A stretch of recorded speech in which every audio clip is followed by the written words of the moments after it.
Lake Garda in northern Italy covers some 370 square kilometers. Surrounded by alpine foothills, the northern shore boasts an enticing mix of rugged beauty and picturesque villages. One of the best known is Limone sul Garda. Until the late 1920s, this was a fishing village and could only be reached by boat. Franco Usardi has lived in Limone for over 70 years. He witnessed the first tourist boom firsthand. Quando Mussolini qui nel 1932 ha costruito. Tourism began here in 1932, when Mussolini ordered the construction of the Gardasana Lakeside Road. In the 1950s, entire lemon groves were replaced by hotels.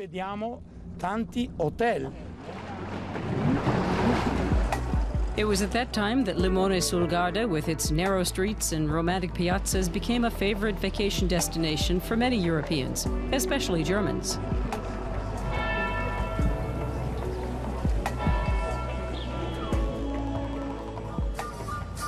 A small museum reminds visitors of those days.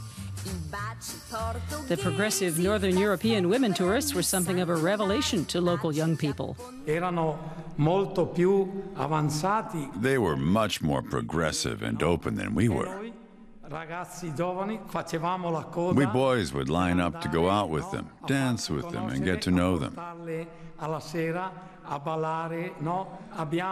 And in doing so, we contributed to the development of tourism here.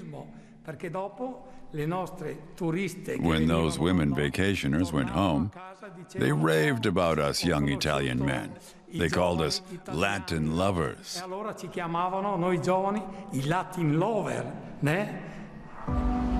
Limone sul Garda is said to be the northernmost point on Earth where lemons grow. Tourists can still see a few of the remaining lemon groves. Aside from lemons, freshly caught fish is also a specialty of Limone sul Garda. Maybe the healthy diets lead to a long life?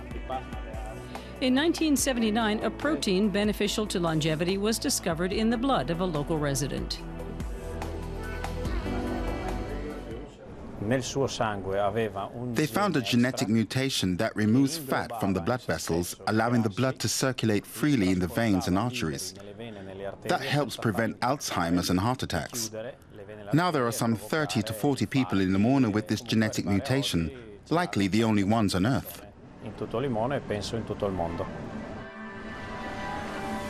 These days, it's not just Latin lovers who draw visitors to Lake Garda's northern shore.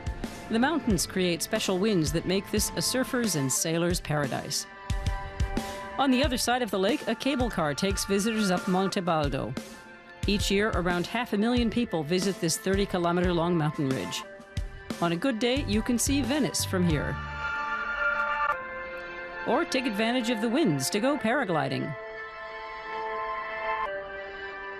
The cable car goes from Lake Garda, one of the loveliest lakes in Europe, to the top of Monte Baldo, an altitude of around 1,800 meters, from 0 to 1,800 meters, to what's called the Garden of Europe. At the foot of Monte Baldo lies the village of Malcesine.